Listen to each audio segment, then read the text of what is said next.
शक्तीपीठ महामार्गाच्या संदर्भात सांगली जिल्ह्यापर्यंत त्याला पूर्ण समर्थन आहे आणि सगळे शेतकरी आमच्याकडे येऊन सांगतात की तुम्ही भूसंपादन करा.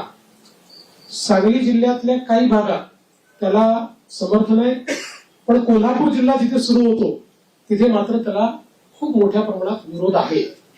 आणि आम्ही ज्यावेळी समृद्धी महामार्ग केला त्यावेळी आम्ही विरोध पत्करून नाही केला, लोकांना समजावून केला.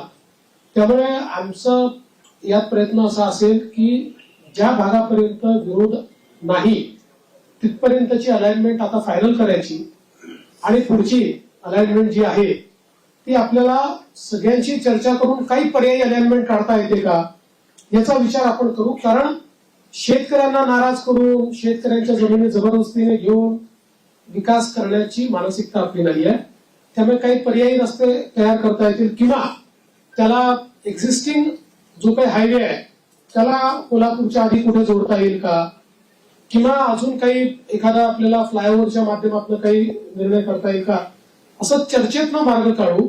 पण मला असं वाटतं की सांगली जिल्ह्यापर्यंत तर शक्तीपीठ महामार्गाला मोठ्या प्रमाणात समर्थन आहे आणि माझा या महामार्गावर एकाच कारणाकरता थोडासा जोर आहे की जसं समृद्धी महामार्गामुळे विदर्भ आणि मराठवाड्यातले विशेषतः संभाजीनगर आणि जालना जिल्ह्याचं चित्र बदललं. म्हणजे आता महाराष्ट्राचं न्यू इंडस्ट्री मॅग्नेट हे पुण्यावरनं हळूहळू पुण्यात शिफ्ट होणारच नाही, पण आता त्याचा विस्तार आपल्याला संभाजीनगर आणि जालन्याला होताना दिसतोय. तर अशाच प्रकारे शक्तीपीठ महामार्गामुळे संपूर्ण मराठवाड्याचं चित्र बदललं, चित्र एकदम. आणि म्हणून त्या महामार्गाचा माझा थोडा आग्रह आहे, पण सगळ्यांशी चर्चा करूनच त्याच्यातला पुढचा निर्णय होईल, तोपर्यंत होणार नाही.